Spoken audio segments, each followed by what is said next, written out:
7. For the first time, Kamala Harris and Donald Trump meet on the debate stage. Join CBS News 24/7 for live coverage with pre- and post-debate analysis from our political team. Special coverage begins at 5 Eastern on CBS News 24/7. Our campaign, this campaign, is a fight for the future. And we will make America great again.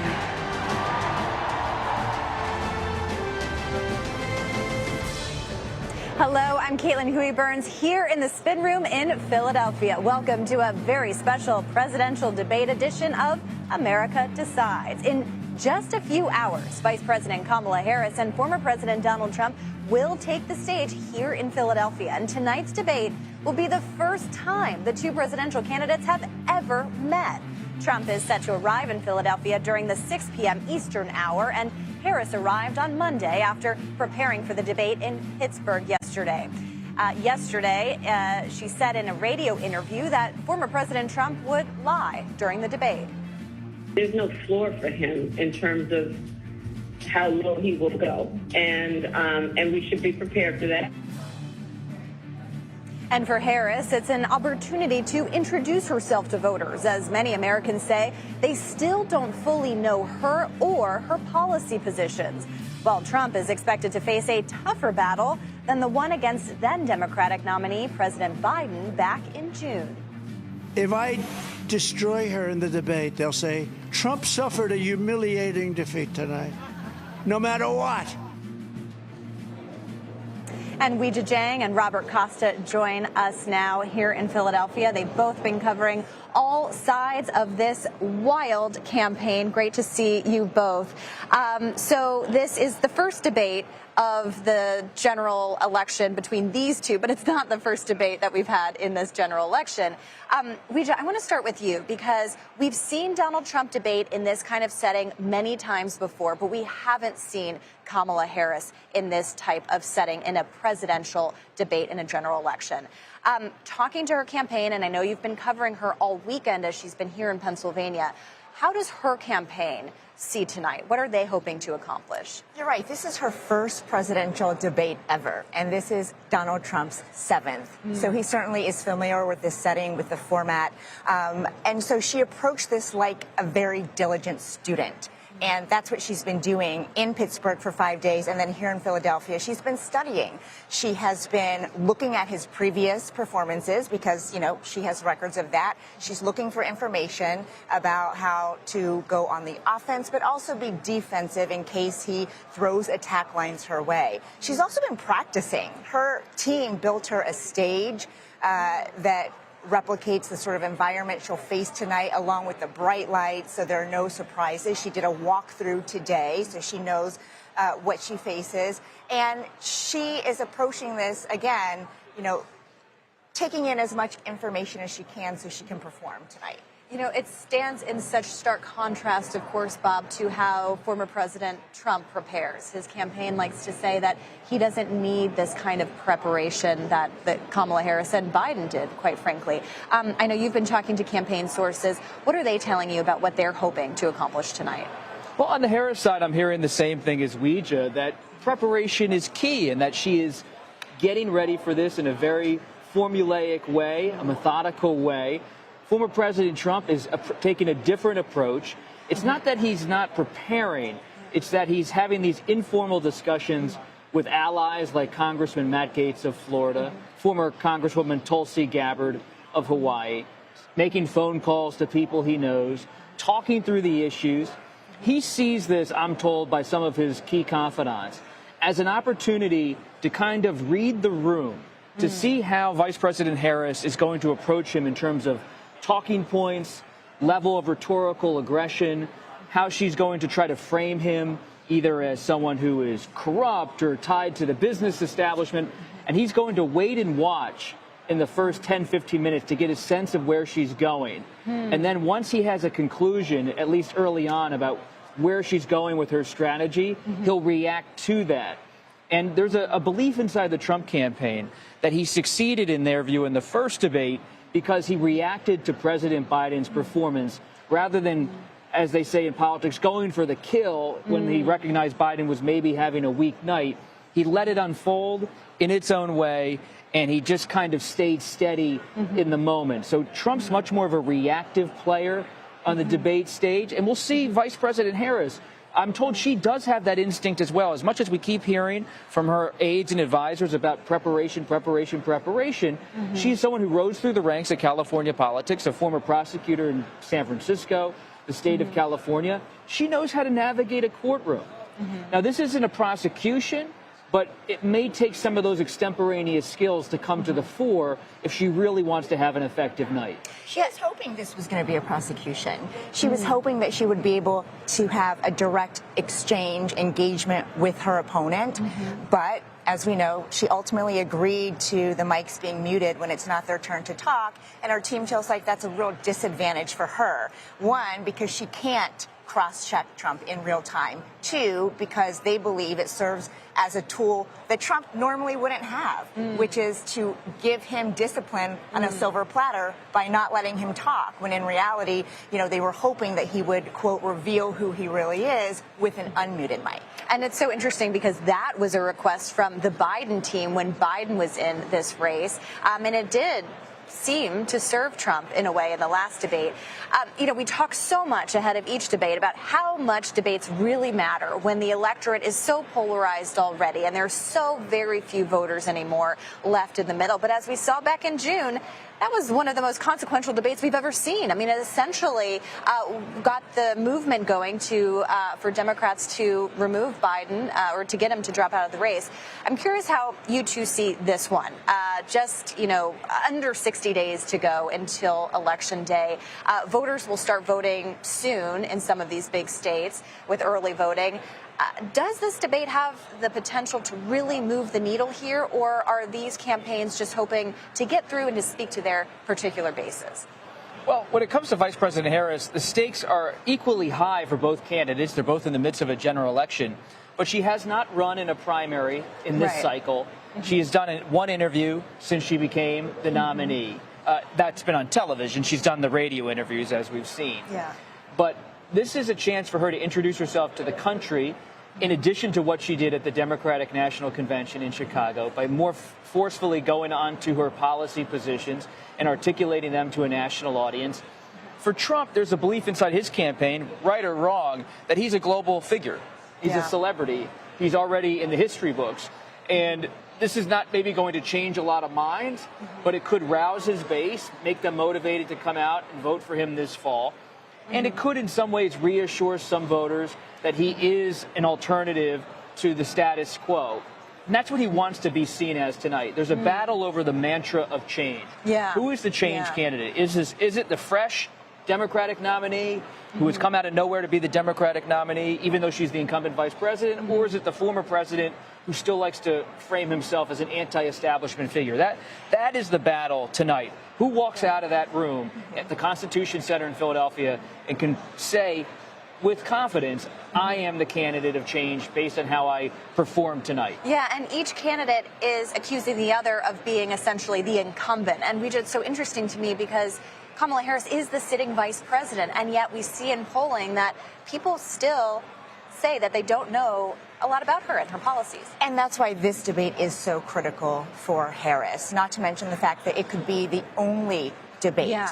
Because in other cycles, we rely on 3 debates. So if you don't perform well in one, you can come back and sort of have redemption. But these 2 nominees have not agreed to another debate, and we don't know that they will with just 8 weeks left until Election Day. So this could be, you know, one of the only opportunities she has to have such a massive audience and to have clips play on social media and be in the news cycle for days to come, which is why another part of her strategy is to rehearse crisp 2-minute answers under the clock so that she can be ready to deliver the message in that short time that she will have tonight. And just an additional point to build on what we just said.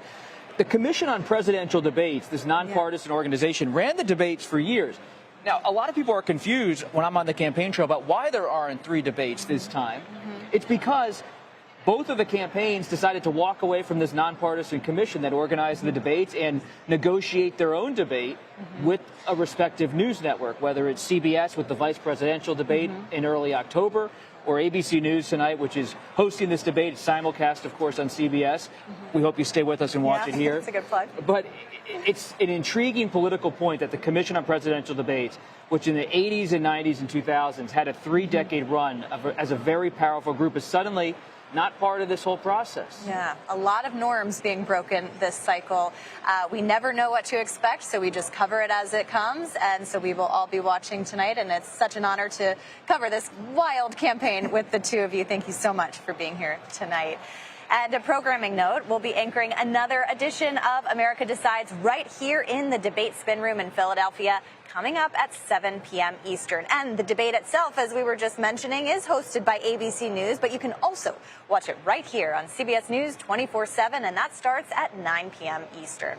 And ahead of tonight's debate, the Trump campaign is previewing some of its lines of attack that we may expect from the former president. A campaign advisor will join us next here in the Spin Room to talk about it. You're streaming America Decides live from Philadelphia.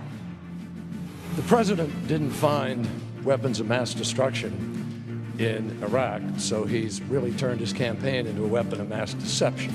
I don't see how you can lead this country in a time of war, in a time of uncertainty, if you change your mind because of politics.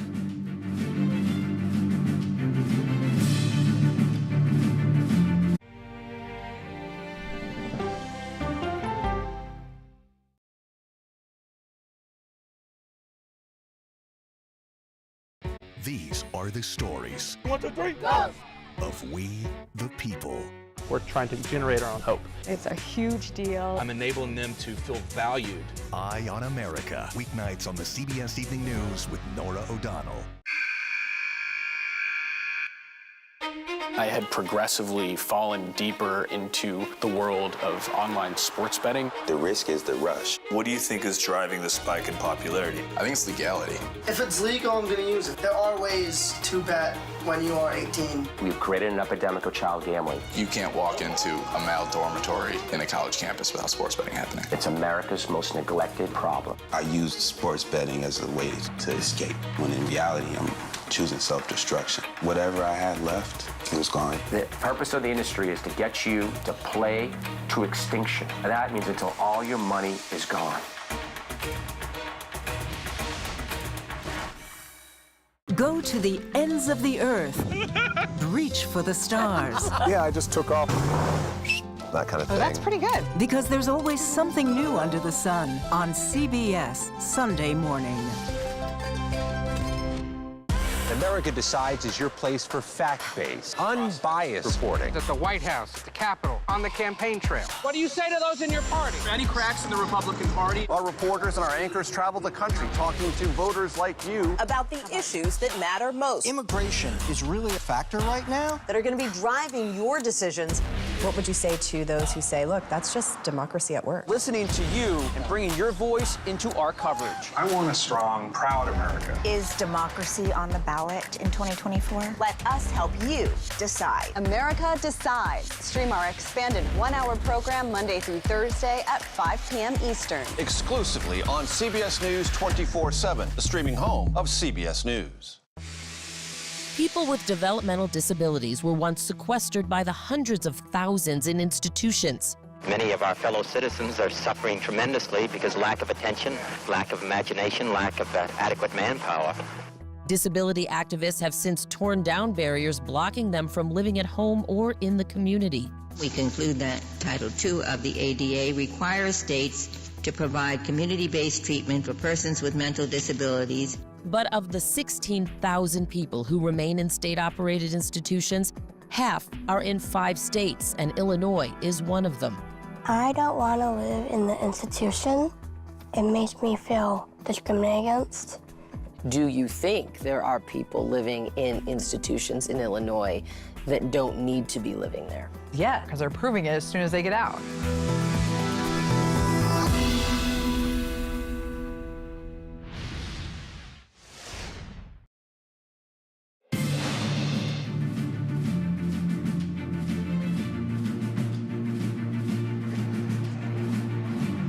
And welcome back to our special coverage from Philadelphia ahead of tonight's debate. Several Trump allies are pushing the former president to stay on message tonight. Here was North Dakota Governor Doug Burgum earlier on CBS News 24/7. Well, I think when President Trump is talking about the economy and talking about the border, talking about all these things, yeah, he's absolutely winning. And Trump campaign senior advisor Tim Murtaugh is here with us now to talk about it. Good to see you, Tim. Thanks for being here. So you heard from Doug Burgum. Lindsey Graham has been saying the same thing. They want the former president to stay on message in this debate. But there's also a feeling among some allies of the former president that, you know, he should let Trump be Trump. Where do you stand? Well, I think that he's going to be Donald Trump. It's no secret who Donald Trump is. I mean, I dare say he's probably the most famous human being on the entire planet. However, I think tonight will be a debate about issues, and I think the issue set really sets up very well for Donald Trump and for the entirety of the campaign, really, because everyone who's going to vote in this election has lived through both administrations, both the Trump administration and the Biden-Harris administration, and they know what their lives were like during that time. They know that the economy was good, that inflation was not out of control, that our borders were secure, and that the world was generally not on fire when Donald Trump was president. And so tonight is going to be an opportunity to make sure this is the first time, and maybe the only time, that a lot of voters are going to be able to hear Kamala Harris actually speak about her own record and take questions. And the goal, I think, tonight will be to make sure that she owns her entire record, because she is, in fact, a San Francisco liberal who was the district attorney in San Francisco, the attorney general of California, a U.S. senator from California, and now the vice president. She has to own the record, and she has a very leftist record in those years. She also cannot be allowed to escape from responsibility for what she has taken part in the failures of the Biden administration. It's the Biden-Harris administration. The White House is still very clear about that. She owns that record, too. You know, there is a significant gender gap in this election. You see it in our own CBS News polling in these battleground states. Donald Trump, of course, has a new opponent in Kamala Harris, as you mentioned. But does running against a woman change his calculus heading into this debate? I don't think so, because it's still a campaign about issues, and this will be a debate about issues. Women care about inflation. Women care about the cost of energy. How much does it cost to put gas in the car? And groceries and food on the table, groceries in the refrigerator. They care about safe streets and safe neighborhoods. They care about a secure border. They care about all these things. And so I think that's the way he's going to approach it. I don't think it matters to him whether his opponent is a man or a woman either. Now, I would say people always talk about the women and the calculus that goes into that in the electorate. I would point out that Kamala Harris has her own gender gap. She is well behind Donald Trump in getting the votes of men. And once again, it's the same issue set. It's the economy, it's the border, it's public safety, it's America's entanglement in these never-ending wars that we once again see in countries around the world. And a lot of Americans are wondering, why are we doing this? Why are we taking care and sending so much money overseas when we should really be taking care of situations here at home? And once again, that is going to be something that Kamala Harris has to own as the vice president for Joe Biden. So talking about those policy issues, lots of allies of the former president say they want him to talk about those policy issues. But Trump has been saying on Truth Social just yesterday or a couple days ago that he wants to prosecute people that are acting nefariously in the election, already casting doubt about this election and still refusing to accept the results of the last election. Why? Well, I mean, first of all, the premise of that question sort of presupposes that certain people are okay with people breaking election law. And I don't really think that's the case. If people break election law, they should be prosecuted. I don't think there's anything wrong with that. They are prosecuted. Certainly. So why is this such a controversial thing? It's something that we should all agree on. But talking about extending it to legal, other legal teams, to donors, it suggested the idea of prosecuting political opponents. If you're going to ask a question about someone prosecuting political opponents and don't mention that Joe Biden and Kamala Harris's Department of Justice are currently, at this moment, prosecuting Donald Trump, then it's not an honest and forthright conversation. They are currently, Joe Biden and Kamala Harris and the Department of Justice are currently engaged in a prosecution that could end up with them trying to sentence Donald Trump to jail. The way you ask that question, it's though that's not even happening. but it is happening. And I think once you arrive at the conclusion that none of these charges those are would not have been, directives of the Justice Department. who is in charge of the Justice Department? Is it an executive branch agency? Who leads the executive branch? Who appoints the Attorney General? The Attorney General is not part of the Constitution as some sort of independent officer. The Attorney General is a member of the executive branch over which Joe Biden and Kamala Harris preside. That's inescapable. I do want to talk about the idea of the muted mics. That was a request originally from the Biden team in the last debate, and your campaign argued for that again this time around, and that will be the case? Or argued for the previous rules to be the case. But I'm curious, what kind of impact do you think that would have on this debate? It seemed to have served Trump well in the last one. Well, let's remember how we arrived at this point with the rules of this debate. This was a debate that was agreed to originally by the Trump campaign and the Biden campaign. And then, of course, Biden was shown the door by Kamala Harris and others.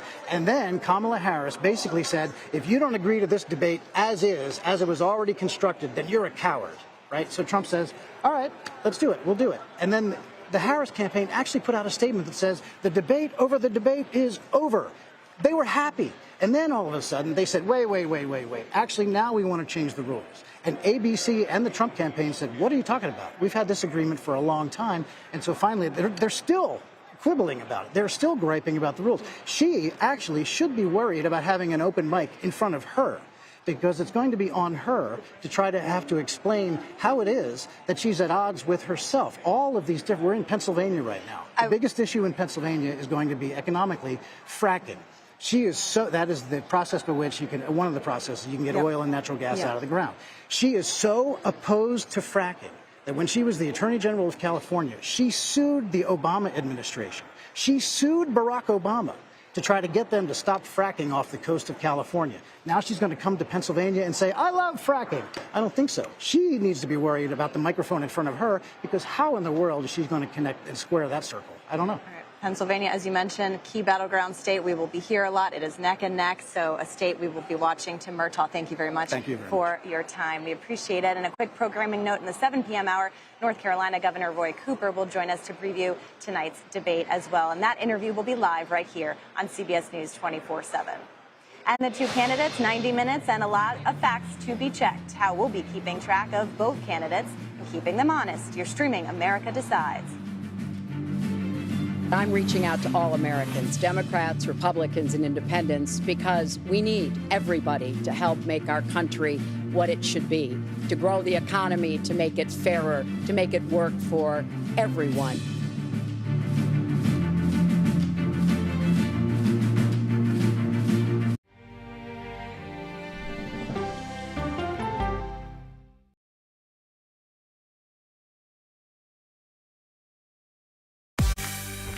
On our places, bright, shiny faces. When you wake up in the morning, we want to be your go-to team. Nate has one of the quickest minds I've ever seen. Tony has a way of making people feel comfortable. Gail has this unbelievable knack to ask the question that you're asking at home. I've been told I could talk to a tree, and that's pretty much true.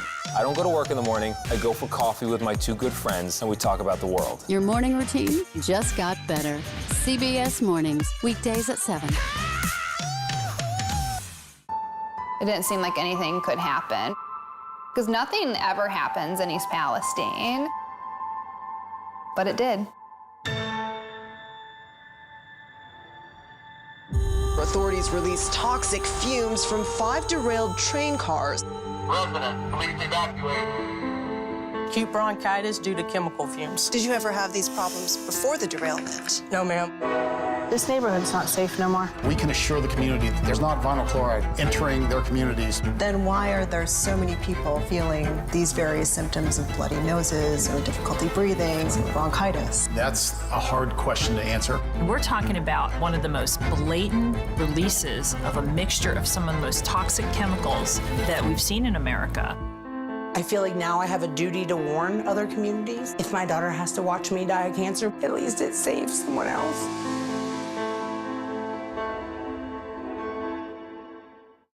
This case. It's like a screenplay, something straight out of Hollywood. But it's not fiction. It's 48 hours. Human remains found this week. 4 families shattered. There's no physical evidence. The mystery would haunt investigators for years. There's some questions that have to be asked and need to be answered. Like a John Grisham novel. A gripping true crime original, 48 Hours, now streaming on the free CBS News app. Stories that inform. You can be really old at 60, and you can be really young at 85. Inspire. How do we unlock the power within ourselves to be who we want to be? And brighten your day. The best part of fame is making people feel good. Always send the people home happy. Make every day a little more like Sunday morning. Here comes the sun. Stream now on the free CBS News app. Hello, everyone, and welcome to our Dragon capsule here in space. Sightseers in space, the thrill of a lifetime. Seeing the Earth from space, it was so exhilarating. But the risks that come with the territory. There have been 4 fatal accidents. That's a 1% fatal accident rate. Might make you look before you launch. If you had 1 out of 100 airplanes falling out of the sky, we'd have a public crisis. Space tourism, now streaming on the free CBS News app.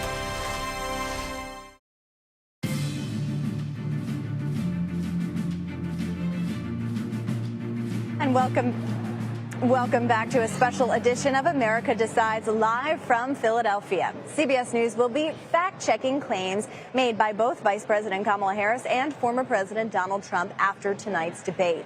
Our own Major Garrett will be tackling this endeavor, and Major joins us now. Yep. Good to see you. So I know you fact-checked all the statements, or at least as many as we could, by both Trump and President Biden after that last debate back in June. But with Harris taking the stage tonight, it is a different kind of debate. I'm curious how you are approaching this tonight. Is it any different? Well, first of all, Caitlin, great to be with you. Second of all, I won't be doing this work by myself. We have a CBS News confirmed team of producers and journalists who will be going over everything the candidates say tonight to check them on their accuracy. And you said as we went to break that we're going to keep them honest. Caitlin, you know and I know, no matter how big a team I have behind me, we cannot keep any political figure honest. What we can do is hold them accountable for things that they might want to persuade voters they haven't said in the past, or make exaggerated claims that need to be rooted into reality. That's the essence of fact-checking. It's not to harass political figures. It's to weigh their rhetoric against available, verifiable facts, either in their record and speeches or in statistics about what has happened or what their proposals might create in the future. And to the degree that our CBS confirmed team can do that work, we will do it to our best tonight. Yeah, and that is to the service of our viewers who are getting inundated with so much information and more to come tonight. As you mentioned, I mean, you can't check the veracity of every single claim made by each of these candidates. But what issues in particular are you going to focus on for both these candidates? Let's start with Trump, for example. Well, I expect, and if Tim Murtaugh is any example of this, and I certainly believe he is because he's a senior advisor to former President Trump's campaign, there will be a lot of discussion about what the economy was during the Trump presidency, what it was during the Biden-Harris administration, same thing on immigration, same thing on crime. Those are statistically verifiable claims.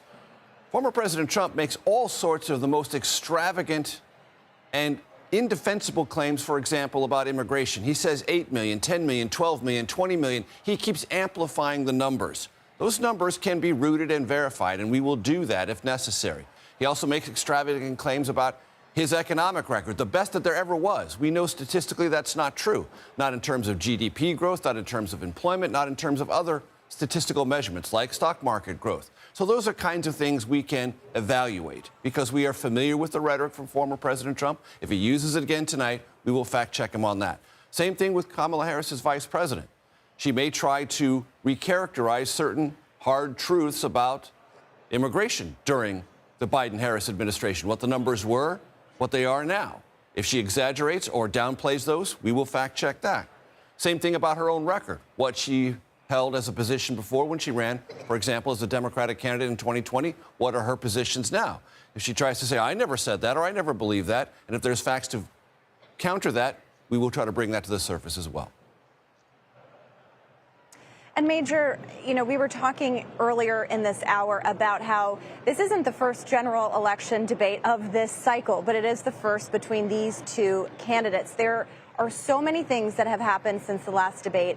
And I'm curious, from your perspective, how much you think tonight's debate matters in terms of kind of where voters are. And I'm thinking of that in the context of this fact-checking, especially because our polling shows that people are wanting to hear more from Kamala Harris about her policies because they're not as familiar with her as they are about Donald Trump. How could they be? They're only in the last few weeks evaluating her as the Democratic nominee, as the potential next president of the United States.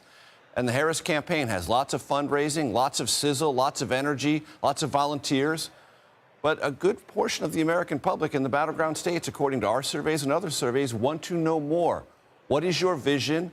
How does it relate to my life? How is it going to improve my life? What's your explanation for things I'm unhappy with, whether that's inflation, immigration, crime, or something else? And who are you? All of those things are going to come up tonight in a fresh new way because this is the first time, and as we just said earlier, possibly the only time you're going to see this one-on-one clash of visions, records, and rhetoric. And when there needs to be fact-checking for either candidate, myself and the CBS News confirmed team will be there in service to our viewers. And I can think of no better team to do it. Major, thank you for leading that charge, and we'll check in with you again soon. Thank you. And Pennsylvania is not only home to tonight's debate, it's also home to one of the most closely watched Senate races in the country. Earlier today, I spoke to Republican candidate Dave McCormick. He's looking to unseat Democratic Senator Bob Casey. This is a match to watch. McCormick spoke about his support for former President Trump and how he plans to campaign. About a half hour away from here is the presidential debate. I want to talk about your race, but I also want to talk about the top of the ticket. Because you're running with Donald Trump on this ticket in Pennsylvania, the biggest battleground, you can argue, in this election, what do you need to see from him tonight that would give you some confidence in your own race? Well, I don't want to presume to give the president counsel on how he should handle the debate, but I think what's clear on the ground in Pennsylvania is the contrast between the weak liberal policies that Kamala Harris and Bob Casey are promoting. So in her own words, she wants to ban fracking, transition energy workers. She wants to give amnesty to 10 million illegal immigrants, make sure they have federal benefits. She wants to have mandatory buybacks of guns, eliminate private health insurance. These are in her own words. And that's the contrast. It's a number of San Francisco liberal policies that are not in touch with Pennsylvania. I don't think they're in touch with most of America. They're going to take our country in the wrong direction. So it's the contrast between those policies versus common sense policies. And frankly, it's the contrast between the weakness that President Biden, Vice President Harris, Bob Casey have shown under the last 3.5 years versus the strength that I think we saw under President Trump when he was the president, and the kind of strength I think I can show as a combat veteran, as someone who's been a business leader. That's what the race is about. And I think the more that Pennsylvanians and Americans are able to see that contrast, I think the more beneficial it's going to be to my campaign and to the president's campaign. So you are seeing that contrast on policy, but when you look at the former president's rhetoric, he has been attacking her intelligence. He's been, criticizing her on a variety of different fronts that don't necessarily involve policy, these personal attacks. Yeah. Do you want him to stop?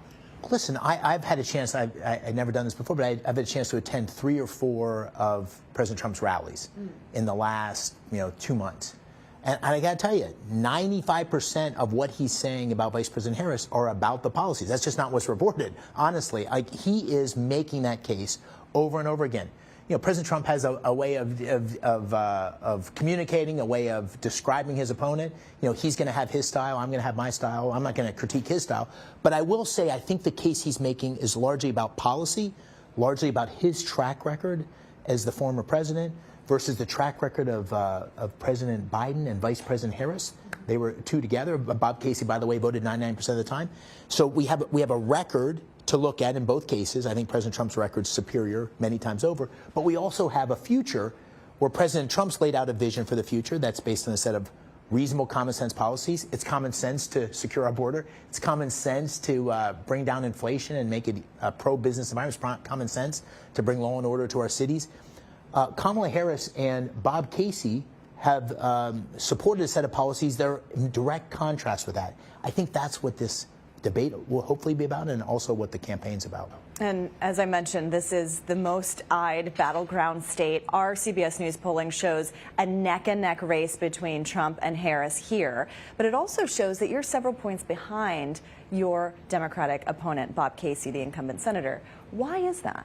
Well, I was always going to be an underdog. I mean, this is a place where Bob Casey and his family have lived forever. He's an incumbent. And Bob Casey's been in office for 30 years, elected office. So I'm running against an incumbent. But what's happening is that the polls are closing. I always said it's going to be a very close race. And I think as Pennsylvanians see more and more, get to know who I am and see more and more the contrast between his weak liberal policies that he's supported and voted for. We need to hold him accountable. He's been the sitting senator. Versus what I can bring as an outsider, as someone who's been a veteran, someone who's been a business leader. That contrast, I think, is why you're seeing the polls close. I think it's why I'll ultimately win in November. And can Trump stay on message? And what does Harris have to do to reach voters in Pennsylvania? That's all coming up with our political panel, who's standing by to break it all down. You're streaming America Decides live from Philadelphia. Person goes into that voting booth, they're going to say, who has the values I believe in? Who has the experience that we trust?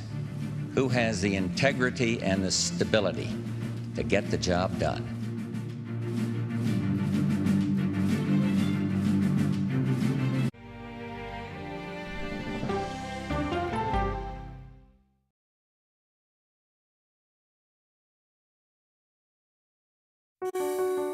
Washington is the seat of power. National security, foreign policy, global economics, every story comes through Washington in some way. We bring some of the most powerful voices in America to the table. We don't just ask the questions, you have to go deeper. We try to understand what's at the heart of the issue we're talking about, to then come forward with solutions. Face the Nation on CBS. The justices ruled that Harvard and the University of North Carolina violated the Constitution. In the aftermath of the Supreme Court decision to end affirmative action in college admissions, uncertainty sets in for some students of color. Affirmative action really gave us an equal opportunity. CBS Reports explores the historic decision and what it means for those chasing an opportunity to change their lives. I knew that college was the ticket to break this cycle. The end of affirmative action, now streaming on the free CBS News app. America Decides is your place for fact-based, unbiased reporting. At the White House, at the Capitol, on the campaign trail. What do you say to those in your party? Any cracks in the Republican Party? Our reporters and our anchors travel the country talking to voters like you about the issues that matter most. Immigration is really a factor right now that are going to be driving your decisions. What would you say to those who say, look, that's just democracy at work? Listening to you and bringing your voice into our coverage. I want a strong, proud America. Is democracy on the ballot in 2024? Let us help you decide. America Decides on CBS News 24/7. Stream our expanded one-hour program Monday through Thursday at 5 p.m. Eastern.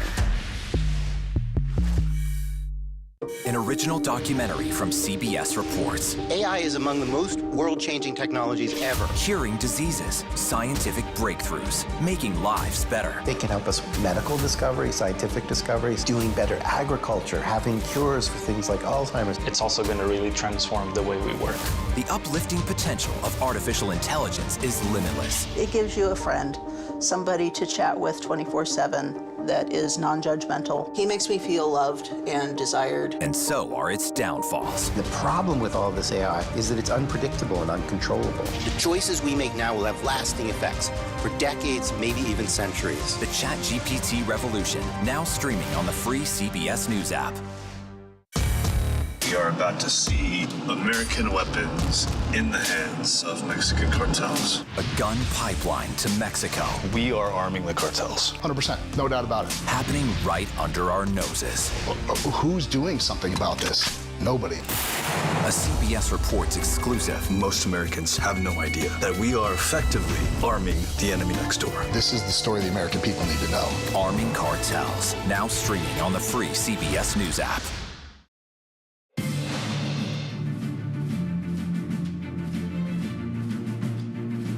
As the saying goes, nothing to say.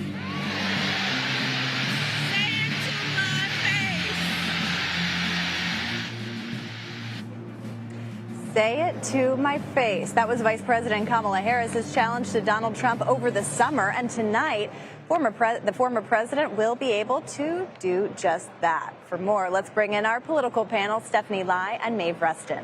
Stephanie is national politics reporter for Bloomberg, and Maeve is national political reporter for The Washington Post. Ladies, great to have you both with us here. I know you've both been out on the campaign trail covering all these candidates. Maeve, I want to start with you. You also are in California. You've covered Kamala Harris for a long time. What's so striking to me is that she is the sitting vice president, but yet she's kind of running as an outsider. And we know that the Trump campaign is really hoping tonight to attach all of Biden's policies to her, make her the insider, make it seem like she is the incumbent president, essentially. Knowing what you know about her and having covered her, how is her campaign responding to that? You know, it's so fascinating, like, how they are trying to make her the candidate of change. I mean, obviously she is, you know, would be a very different kind of president. You know, the first woman, obviously the first black woman president, but those are things that she doesn't want to talk about at all. So the campaign feels that, you know, that I think that there's that visual contrast that we'll see on stage tonight that'll be really interesting for people. But she is going to have to really answer the attacks that he's been making about, you know, why she didn't change things for people in a more rapid way as vice president, whether it was lowering prices. We saw that really tough video from Trump's campaign this morning about that.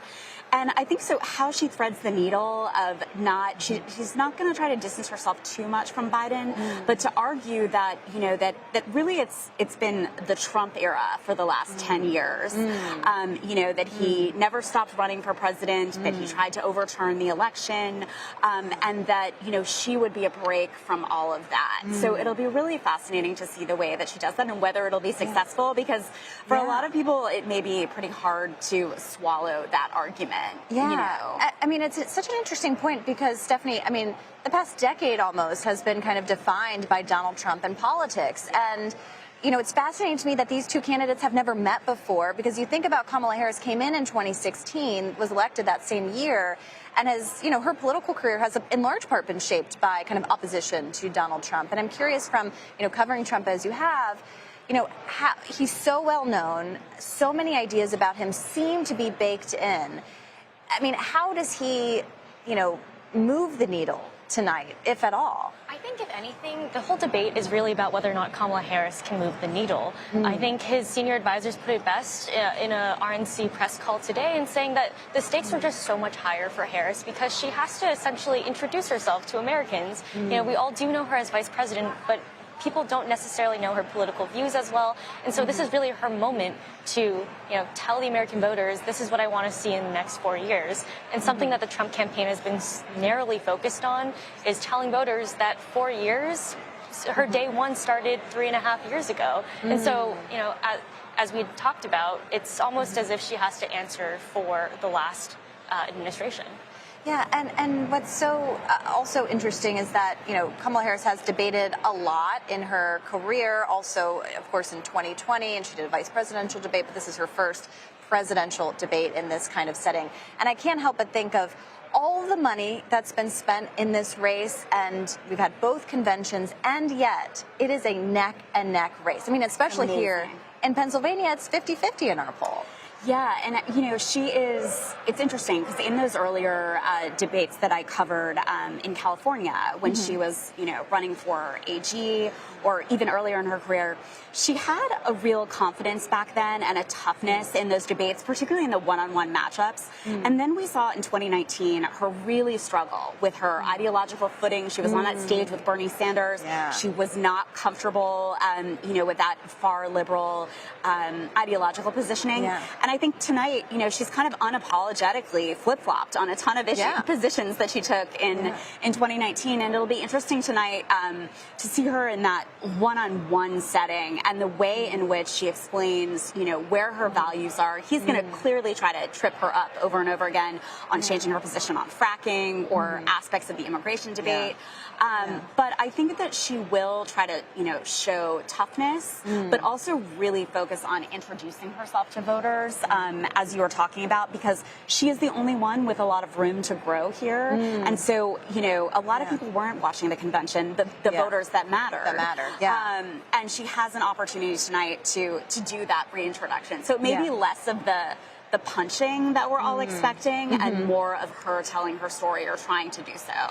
Yeah, I mean, and when we talk about voters who matter, of course, we're talking all voters matter. We're talking about the that small group of people who, this group seems to be dwindling every cycle, those undecided or independent voters. And Stephanie, can the Trump campaign reach out to them, convince them?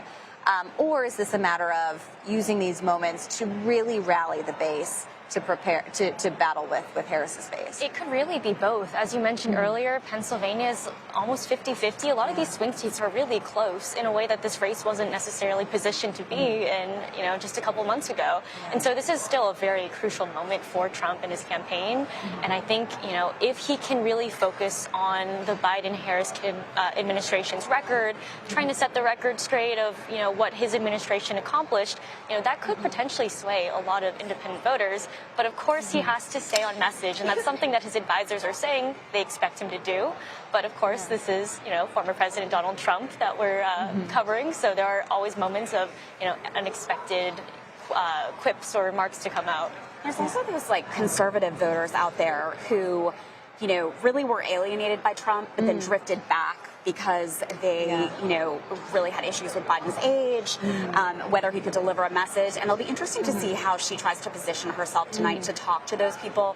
I mean, obviously the campaign this week has been hitting so hard. The endorsement she has from military generals or the Dick Cheney endorsement, which I think you and I thought we would never see in our lifetime, right? Still can't believe it, But, the way in which she talks about that tonight as sort of an example of how she would bring the country to a different place as she tries to make Trump seem like, someone who's only out for himself. Yeah, and this could be the first and only debate that we see between the two. So we'll be watching for all that body language in the beginning of the debate as well. Stephanie and Maeve, thank you very much, both of you, for all your reporting, and we'll see you soon. And coming up, a surge of Black women and young people registering to vote in Pennsylvania could spell trouble for former President Trump. We'll take a look at those numbers next on America Decides. Over the last 8 years, this administration, along with Senator McCain, have been solely focused on Iraq. That has been their priority. That has been where all our resources have gone. In the meantime, bin Laden is still out there.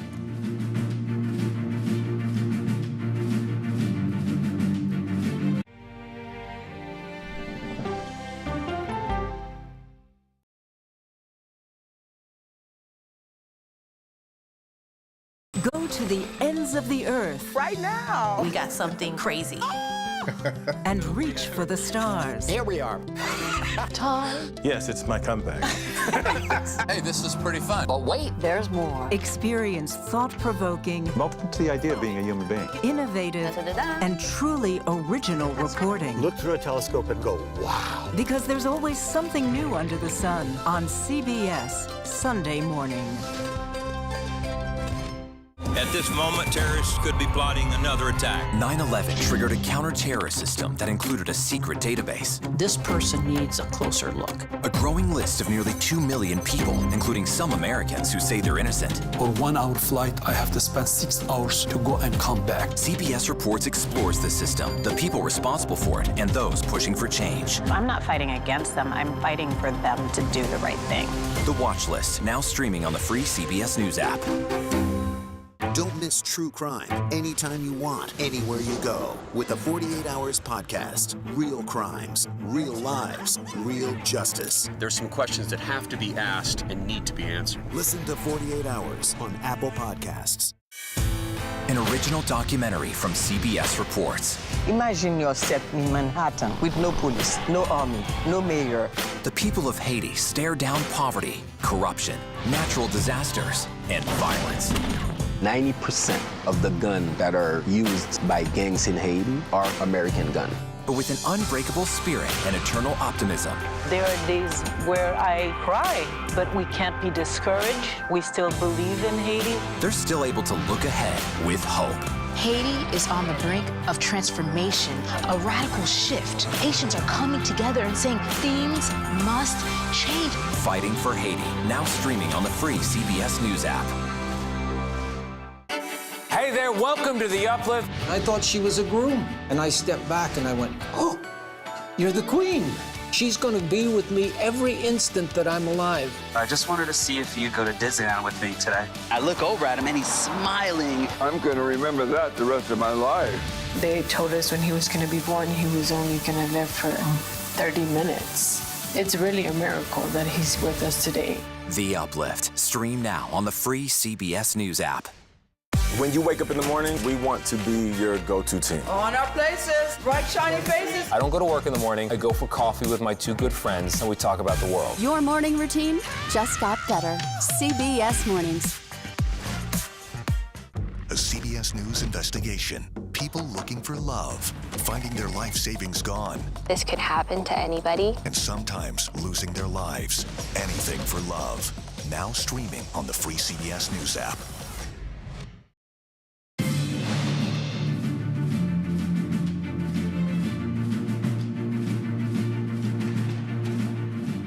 And welcome back to America Decides. A data firm is reporting a surge in the number of young women of color registering to vote ever since Kamala Harris became the 2024 Democratic nominee. According to TargetSmart, voter registration in several battleground states among black women under the age of 30 was 183% higher during a week in July compared to the same week in 2020. And for Hispanic women in this same age group, registration was up 172%. Our Lilia Luciano has been following all of that and is here with us in Philadelphia. Lilia, good to see you. So good to see you, Caitlin. So tell me a little bit about this data and what you've learned. So part of what I've learned is that, as you can imagine, a lot of it comes down to identity. The numbers are not just remarkable comparing this same week, the same week when the data was taken back in 2020 and now, but if you compare the week before Joe Biden dropped out of the race and the week that Kamala Harris became the nominee, there is also a significant difference, more than a doubling in the number of Hispanic and black young women, women under 30, who were registering. One of the main things that I heard from them is about identity. It is about representation, as you can imagine, and I want to take a listen to some of what they said. As women, you have to think about the way that you say things, the way that you dress, the way that you talk. To be able to see a woman in office, to know that she jumped through every single hurdle to get there is so amazing to see. And you can't help but admire her and be inspired. And so part of what some of these young women were telling me, it's not just representation in terms of breaking that glass ceiling. It's not just voting or having the possibility of voting for somebody who reminds them of themselves or their mothers, but her lived experience, thinking that maybe the issues that affect them personally are something that Vice President Harris would also connect with. I mean, that change just in that short amount of time, as you mentioned, is really striking. And, you know, you and I have been talking to young voters across the country this election cycle, and, you know, I'm curious if there's been a noticeable change in kind of issues they care about or enthusiasm. And as you've been talking to some of these voters, are there issues in particular that they are focused on? Absolutely. I think the main issue that I keep encountering where very young people care about deeply more than older people has been the war in Gaza and the Biden administration's connection to that, the Biden administration's policy.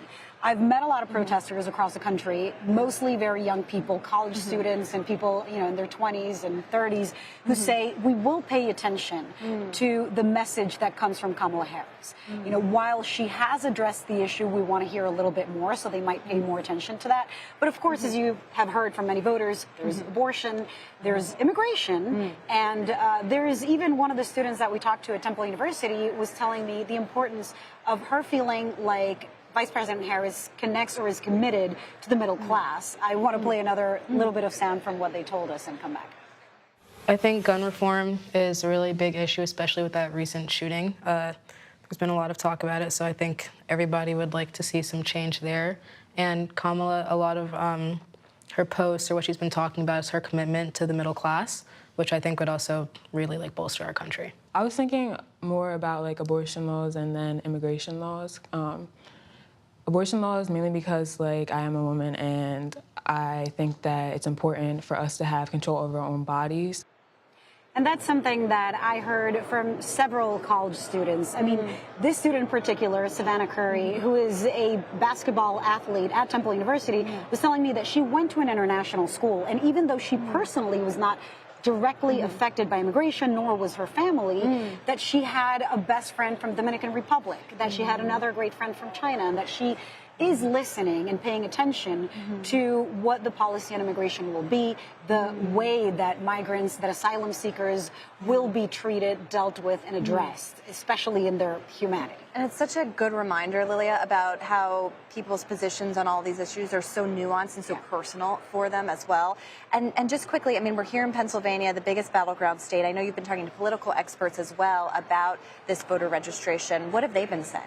So part of what they've been saying is, look, you can easily underestimate college students, but in a state like this, where I was looking at the data, the top 10 universities and colleges here with the highest enrollment, just the top 10 among many others, have about 240,000 students. As you know, Biden won 2020 by just 80,000. So easy to underestimate that population. If they're registering and voting, that says something. Such a good point. Those numbers are fascinating, and I know a lot of people are interested in whether that means turnout in the election. Lilia, as always, thank you so much. Good to see you here in Philadelphia. And that does it for us today. We'll be back. Actually, we'll be back at the 7 p.m. hour for our continuing coverage of the first presidential debate between Vice President Kamala Harris and former President Donald Trump. The Daily Report with John Dickerson starts right after the break. You're streaming America Decides.